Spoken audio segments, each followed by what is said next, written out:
kukura kwedumbuya kumocherwa nenatatseuro mbomuriko tenzibindira ivo magara makare sekuromba ingatinobatirana nevakobva kuchava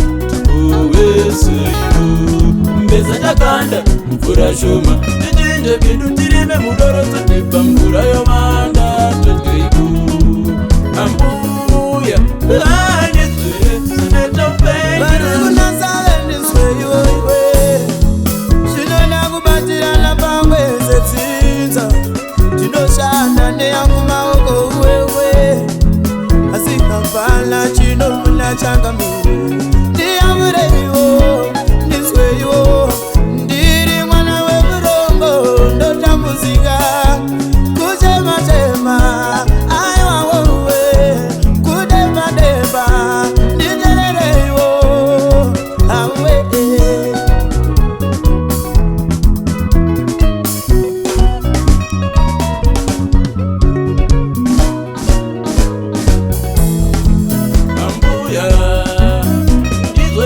Sineta upenyu wedu ambuya anizwere sineta upenyu pamukuru kuchaya kusiya siso asikaoni ndizwere sineta upenyu matembera kusira baba kuti vachengete kukoma varombo kuobateiko neni vato venekainzira kuti zvandakakubata situmbuke rugare ndimuchengete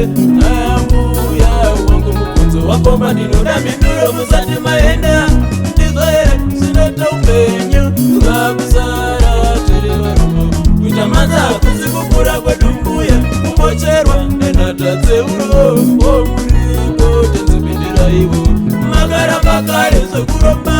ingatinobatirana nevamwe pakuchava oweseivo mbeza takanda mvura shoma tichinje bindu tirime mudoro dzatipa mvura yowanda toteiku ambuya anizwere sineta upenyu chembere dzakumanda nganzi ndipemukana ndimboshanda nemaoko seiko ndichiti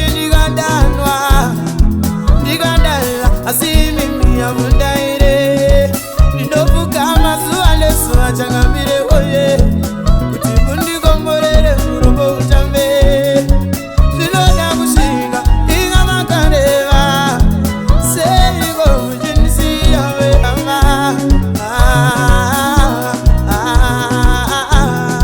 kuchema-chema semwana wemurombo awe Skido Mix ona wena zvipfumbato ndoda zitumbuke rugare ziso vangu mugoma magare maputa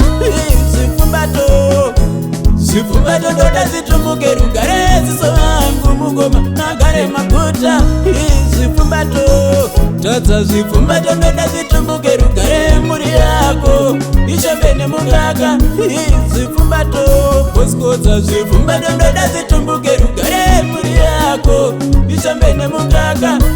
zvipfumbato Olex zvipfumbato ndoda zitumbuke rugare muri yako ishombe nemukaka zvipfumbato zvonyanya wachina George kodza ndambozama mfunge sandaka nemichero yezopera kumocherwa nemuchenje travouta meya todye iko mufaro wakanyanya Gladimondo udawo sekuru chamu bishi chinzo zvandakaita nayetiwe